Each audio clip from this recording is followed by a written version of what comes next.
Bota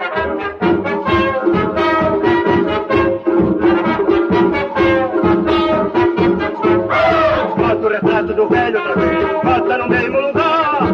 Bota o retrato do velho outra vez, bota no mesmo lugar. O sorriso do velhinho faz a gente trabalhar. O sorriso do velhinho faz a gente trabalhar. Bota o retrato do velho outra vez, bota no mesmo lugar. Bota o retrato do velho outra vez, bota no mesmo lugar. O sorriso do velhinho faz a gente trabalhar. O sorriso do velhinho faz a gente trabalhar. Eu já botei o meu, não vais botar. Já enfeitei o meu, vais enfeitar. O sorriso do velhinho faz a gente se animar. O sorriso do velhinho faz a gente se animar. Bota o retrato do velho outra vez, bota no mesmo lugar. Bota o retrato do velho outra vez, bota no mesmo lugar. O sorriso do velhinho faz a gente trabalhar. O sorriso do velhinho faz a gente trabalhar. Eu já botei o meu, não vais botar. Já enfeitei o meu, vais enfeitar. O sorriso do velhinho faz a gente se animar. O sorriso do velhinho faz a gente se animar.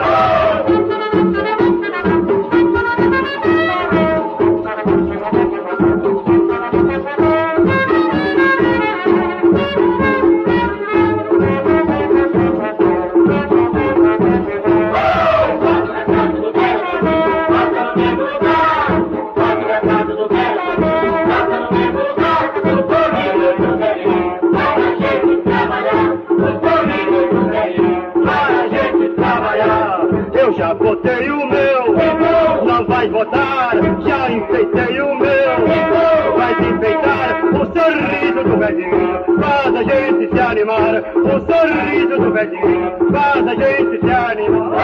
Bota o retrato do velho outra vez, bota no mesmo lugar. Bota o retrato do velho outra vez, bota no mesmo lugar. O sorriso do velhinho faz a gente trabalhar. O sorriso do velhinho faz a gente trabalhar.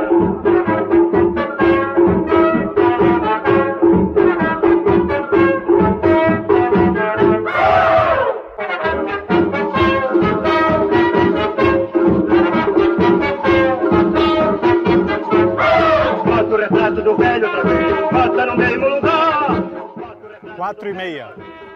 Aproxima-se a hora. Examino-me e sinto-me com um espírito tranquilo de quem joga um lance decisivo, porque não encontrou outra saída digna para seu estado. A minha sorte não me interessa, e sim a responsabilidade de um ato que decide do destino da coletividade. Mas esta queria luta, pelo menos nos seus elementos mais sadios, vigorosos e ativos. Não terei depois uma grande decepção? Como se torna revolucionário um governo que promete manter a ordem? E se perdermos? Eu serei depois apontado como responsável por ambição, por egoísmo, por despeito. Quem sabe? Sinto que só o sacrifício da vida poderá resgatar o erro de um fracasso. Começou um movimento, um fogo vivo de fuzilaria e metralhadoras, uns 20 minutos de luta, e foi tomado o quartel-general, presos o comandante da região e seu estado-maior. O assalto foi feito por guardas civis e populares capitaneados por Oswaldo Aranha, Flores da Cunha e Adalberto Correia. Foi um lance épico. Seguiu-se depois o cerco pelas forças da Brigada Militar do Estado, do Morro do Menino Deus. Desde que se iniciou a luta, até tarde da noite, tive em palácio assistência contínua de amigos, deputados e militares. A Guarda Civil, comandada pelo capitão Feio, foi das forças mais eficientes que se bateram na jornada de 3 de outubro. Às 2 da madrugada, fui deitar-me. Extrato do Diário de Getúlio Vargas, datado de 3 de outubro de 1930.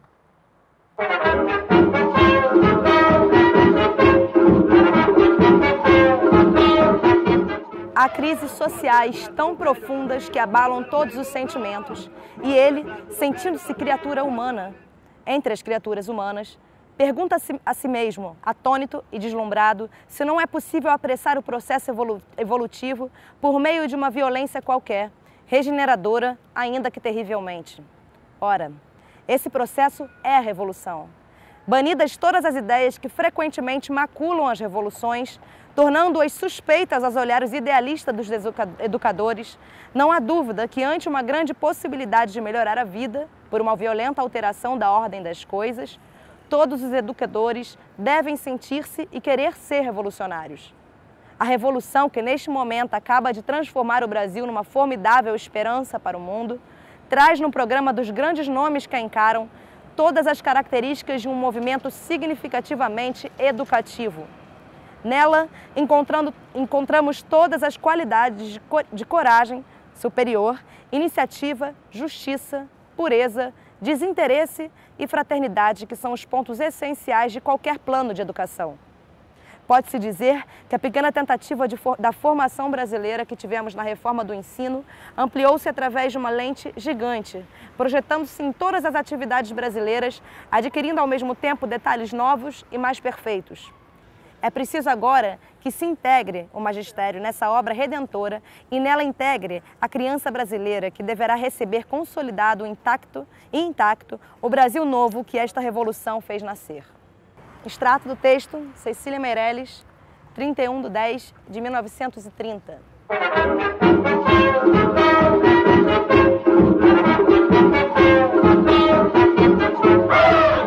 Uma noite fomos ao cinema com papai e mamãe. Como de costume, noite de 26 de julho. Mal havia começado o filme. Acenderam-se as luzes e do palco alguém comunicou ao público a dolorosa notícia. João Pessoa fora assassinado. Tombara vítima da sua bravura, do seu corajoso nego ao poder central, impresso na bandeira da Paraíba como um símbolo. A indignação foi geral.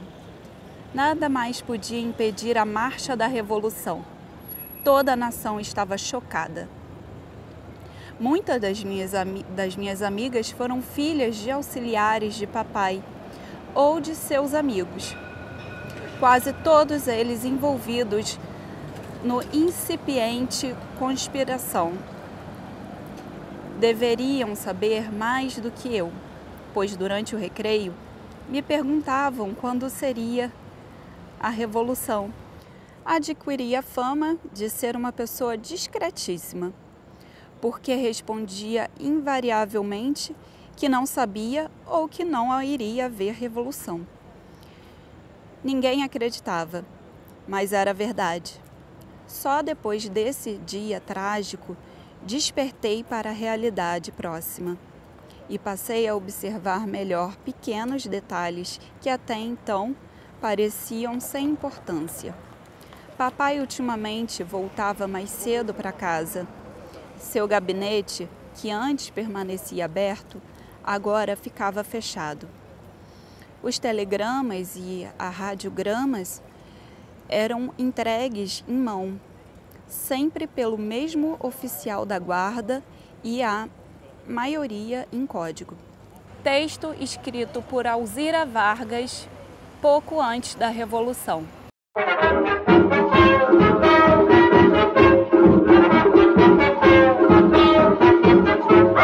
Bota o retrato do velho outra vez, bota no mesmo lugar. Bota o retrato do velho outra vez. Aproveitamos a marcha e dirigimos-nos ao Tenente Siqueira, procurando ainda mostrar-lhe que a sua existência seria melhor aproveitada num fim mais patriótico, senão aquele. Ele nos respondeu que era necessário morrer para salvar a honra da farda que vestia. Ficaria sozinho com aqueles companheiros, mas o dever impunha-lhe aquele sacrifício. Tratando com o qualificativo de sua patente, ele respondeu que não era mais oficial, e sim soldado raso, como os outros que o cercavam. Agradeceu as palavras de desistência daquele intento que lhe dirigimos, mas não podia aceitar. O último combate da Revolução fracassada. Reiniciada a marcha, ainda debaixo do entusiasmo, os revoltosos entraram na Rua Barroso pela esquina da Avenida Atlântica. 2 companhias do 3º RI descansavam na Praça Cerzedelo Correia, à espera dos acontecimentos, quando desembocaram nesse largo os atacantes, que tomaram logo a linha de ataque. Nesse momento, o tenente Nilton, à vista destes, gritou: "Amigos, para a vida ou para a morte! Fogo!" Ouviu-se a primeira descarga partida dos revoltosos, respondida incontinente pelas forças legais. O tiroteio cercado e as balas sabiliam no espaço. Caem os primeiros feridos de ambos os lados.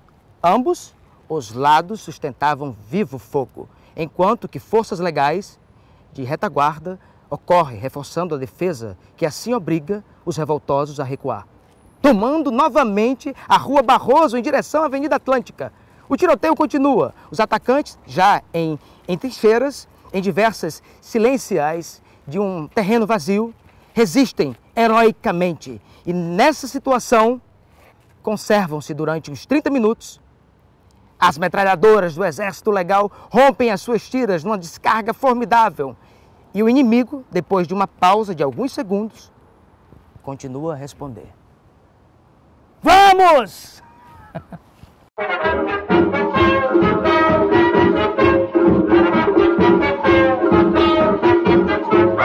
Bota o retrato do velho outra vez, bota no mesmo lugar. Há crises sociais tão profundas que abalam todos os sentimentos. E ele, sentindo-se criatura humana, entre as criaturas humanas, pergunta-se a si mesmo, atônito e deslumbrado, se não é possível apressar o processo evolutivo por meio de uma violência qualquer, regeneradora, ainda que terrivelmente. Ora, esse processo é a revolução. Banidas todas as ideias que frequentemente maculam as revoluções, tornando-as suspeitas aos olhares idealistas dos educadores, não há dúvida que, ante uma grande possibilidade de melhorar a vida por uma violenta alteração da ordem das coisas, todos os educadores devem sentir-se e querer ser revolucionários.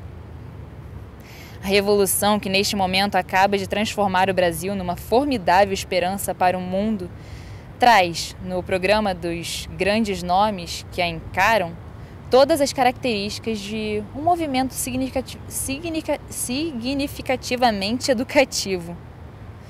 Nela encontramos todas as qualidades de coragem superior, iniciativa, justiça, pureza, desinteresse e fraternidade, que são os pontos essenciais de qualquer plano de educação.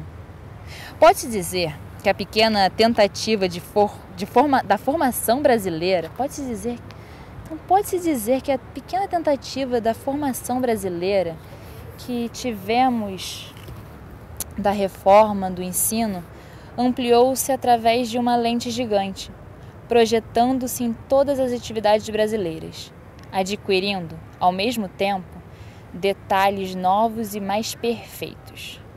É preciso agora que se integre o magistério nessa obra redentora e nela integre a criança brasileira que deverá receber consolidado e intacto o Brasil novo, que a Revolução fez nascer.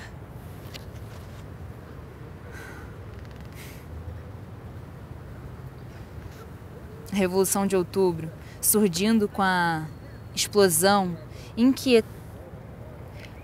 A Revolução de Outubro, surgindo com a explosão de inquietudes, desassossegos, aspirações e desesperos, acumulados desde muito tempo, e tendo a formidável repercussão que teve em toda a parte da alma nacional que não estava propriamente em atividade nesse movimento, recebendo quase como uma surpresa feliz, significava estarmos realmente preparados para uma transformação radical de toda a nossa vida, pois as alterações políticas não são fenômenos limitados a certos personagens e certos cargos.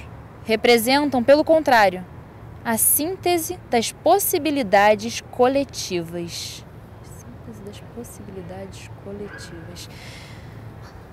Mas mais de uma vez temos chamado a atenção dos educadores para essa formidável esperança. Embora sabendo que muitos deles causará estranheza, tamanho interesse por assuntos que talvez lhes possa parecer alheios às suas cogitações. Nenhuma classe, na verdade, precisa, como o magistério, estar clarividente nesse período que transcorre. A Revolução de Outubro é apenas um pórtico para uma ideia nova, para uma idade nova. A Revolução de Outubro é apenas um pórtico para uma idade nova.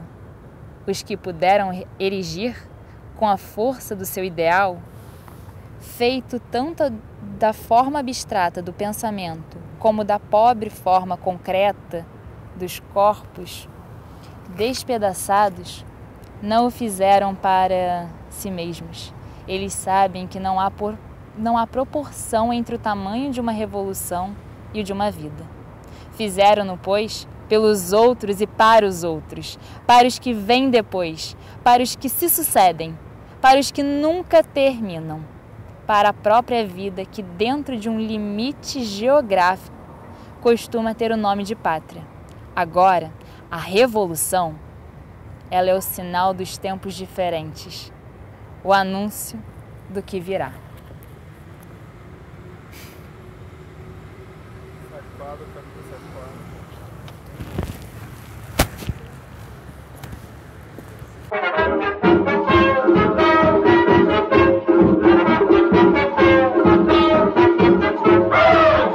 Sons marciais de fanfarra interromperam seu pensamento. Gritos de comando ressoavam, passos de homens marchando se aproximavam, e o desfile integralista penetrou na rua, rumando para o Largo da Sé. Iam em filas compactas, vestidos com camisa verde, levavam nas mãos bandeiras do Brasil e da ação integralista. A cada 10 metros deixavam escapar um grito: Anauê! Os olhos frios do banqueiro correram sobre as filas cerradas, medindo o tamanho do desfile. Eram muitos homens. Não há dúvida de que o integralismo havia se transformado numa força. Do alto da sacada, pareceu-lhe reconhecer um dos comandantes do desfile integralista. Fixou o olhar. Sim, era ele, seu médico, o professor da Faculdade de Medicina, Dr. Alcebiades de Moraes. Lá ia de camisa verde, dragonas no braço. Devia ser ao menos brigadeiro ou coronel, mascarando com um ar feroz o rosto preocupado. Era quase cômico. O banqueiro só não riu porque, neste momento, o professor levantou a vista, viu no alto do banco, gritou uma ordem energética aos homens. O pelotão levantou o braço na saudação integralista e berrou 2 anauês, em homenagem à Costa Vale. O professor Alcebiades tinha se voltado para a fachada do prédio, o braço estendido numa pose marcial. O banqueiro hesitou um rápido instante, mas levantou o braço também. Sua voz tombou, como uma bênção do alto do banco. Anauê!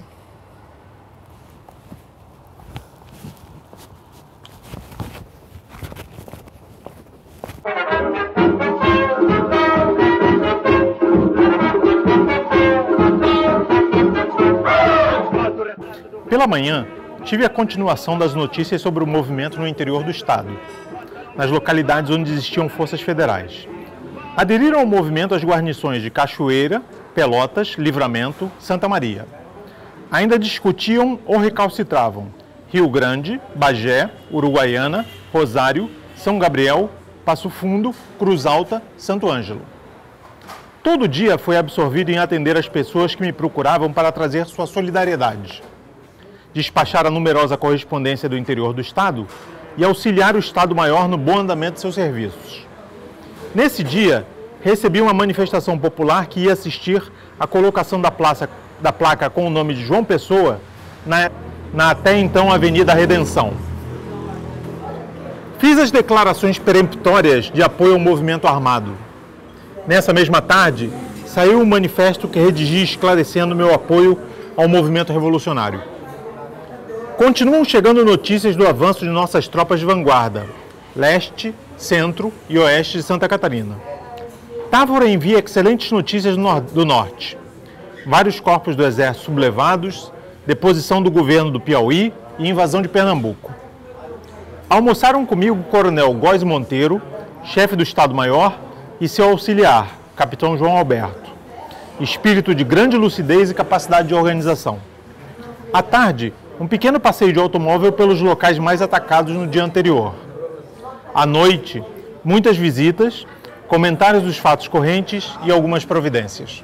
Se é verdade que o governo agora respeita o interesse do povo, se ele respeita o seu próprio interesse de democracia purificada por essa agitação violenta e sangrenta, precisa refletir com a máxima precaução sobre as tristes consequências que advirão fatalmente, se ainda que com duração provisória, deixarem de ter o seu apoio os elementos esclarecidos, competentes e empenhados nesse conflito.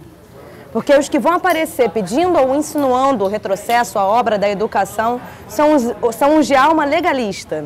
São os inimigos disfarçados da revolução. São os que desejam seu fracasso futuro, cortando por uma dessas penadas arbitrárias as possibilidades de evolução que o Brasil possa ter, através da obra educacional adequada aos tempos modernos.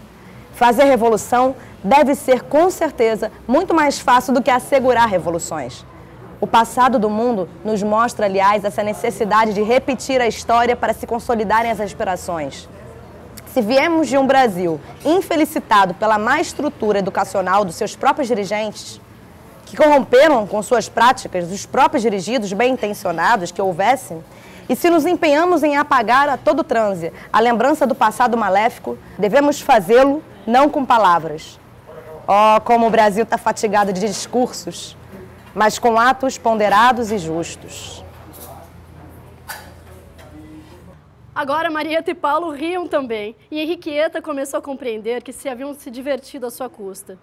Quis zangar-se, mostrar-se ofendida, mas o alívio que sentia era tanto que ela também riu, novamente recuperando seu ar lânguido e provocante. Marieta explicou ter feito a pilhera para desanuviar. Henriqueta abraçou, fitou novamente Paulo, uma terna repreensão no olhar.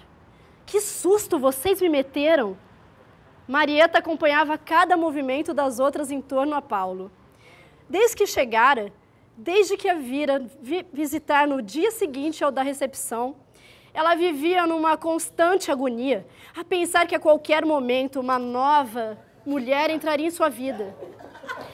Ele lhe contara toda a aventura de Bogotá, a chatice da vida e a idiotice daquela paixão pela mulher do embaixador do Chile, viciada e louca.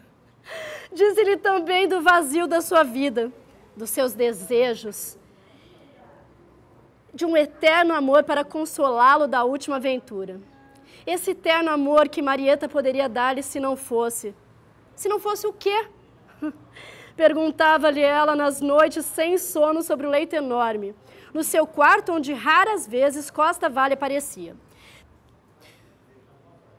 Se não fossem uns quantos preconceitos, nada mais que preconceitos.